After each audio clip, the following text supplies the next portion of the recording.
मुंबई की बारिश कभी कभी अपराध को धोती नहीं बल्कि उसे और गहरा कर देती है। एक हाई प्रोफाइल अपहरण, मांग सिर्फ पैसा नहीं थी बल्कि मौत को देखने की एक विकृत कला थी। विक्टिम जिंदा है मगर उसकी कब्र तैयार हो चुकी है। कफन, जैसा कि अपराधी खुद को कहता है, पीड़ितों को दफनाने से पहले उन्हें एक विशेष वायु रोधक धातु के बक्से में बंद करता है। समय बहुत कम है, हर बीतता मिनट मौत की ओर एक कदम है। पीड़ित उद्योगपति गोयल की बेटी है। रैंसम की मांग एक मानक नोट पर नहीं बल्कि एक जटिल, हाथ से तैयार किए गए धातु के पत्रक पर आई। ये धमकी एक कलाकार की थी। पत्रक पर की गई कारीगरी अद्वितीय थी। ये किसी विशेष औद्योगिक उपकरण या प्राचीन तकनीक का उपयोग करके बनाई गई थी। कफन सिर्फ अपहरणकर्ता नहीं है, वो एक मास्टर कारीगर है। वर्मा को याद आया, 2 साल पहले इसी तरह का एक मामला बिना किसी शव के बंद हो गया था। उस समय पुलिस ने इसे भाग जाना मान लिया था। वर्मा पुराने मामले की कथित दफन जगह पर जाता है। वहां कोई सबूत नहीं था सिवाय उस मिट्टी के जो अब पत्थर बन चुकी थी। फोरेंसिक टीम ने धातु के बक्से वाली जगह से मिट्टी का नमूना लिया। ये मिट्टी किसी खास तरह के सीमेंट या औद्योगिक मिश्रण से दूषित थी। वर्मा ने बंदरगाह के पास एक पुराने सूचना देने वाले चिंटू से मुलाकात की। चिंटू को कबाड़ के कारोबार में ऐसे खास धातु के बक्से बनाने वाले की जानकारी थी। प्रिया को औद्योगिक रिकॉर्ड में धातु के बक्से के डिजाइन का एक मैच मिला। एक सेफ्टी कॉफिन का असफल पेटेंट आवेदन। अपहरणकर्ता सिर्फ एक अपराधी नहीं था, वो एक नाराज, निराश इंजीनियर था जिसका आविष्कार अस्वीकार कर दिया गया था। वो अपनी कला को भयानक तरीके से सिद्ध कर रहा था।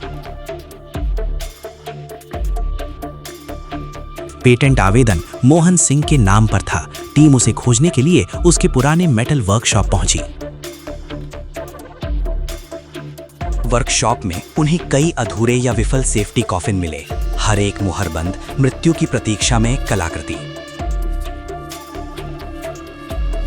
दीवार में छिपा एक पुराना कैमरा मिला।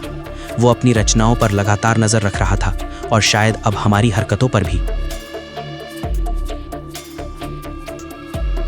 मोहन सिंह का प्रोफाइल अब स्पष्ट था, एक अलग थलग प्रतिभाशाली कारीगर जिसने गोयल इंडस्ट्रीज को अपनी डिजाइन बेचने की कोशिश की थी, लेकिन उसे धोखा दिया गया था।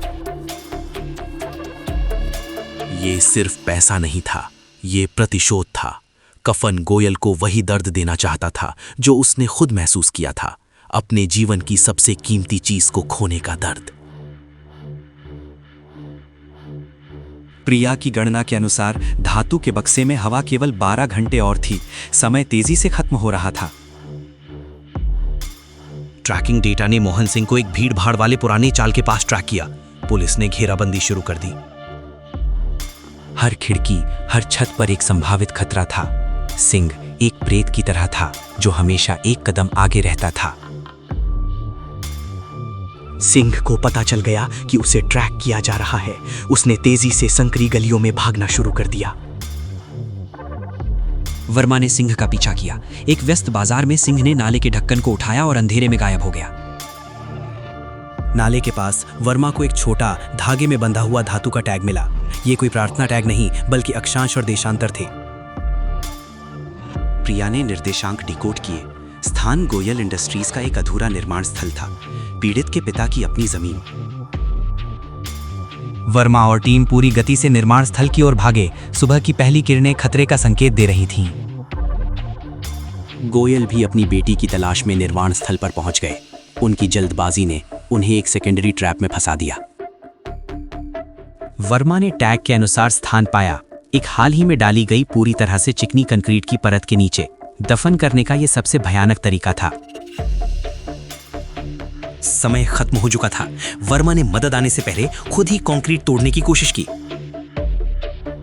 कफन, मोहन सिंह वहीं पास में था। वो ऊंचाई पर मचान से वर्मा की निराशा देख रहा था। वर्मा मचान पर चढ़ा। अंतिम क्रूर टकराव शुरू हुआ। यह सिर्फ पकड़ना नहीं था, यह अस्तित्व की लड़ाई थी। प्रिया टीम के साथ पहुंची। उन्होंने भारी मशीनरी का इस्तेमाल किया। कंक्रीट फटा, नीचे धातु का बक्सा दिखाई दिया। ढक्कन खोला गया। जीवन की पहली कष्टदायक सांस। न्याय की जीत हुई, लेकिन कीमत बहुत बड़ी थी।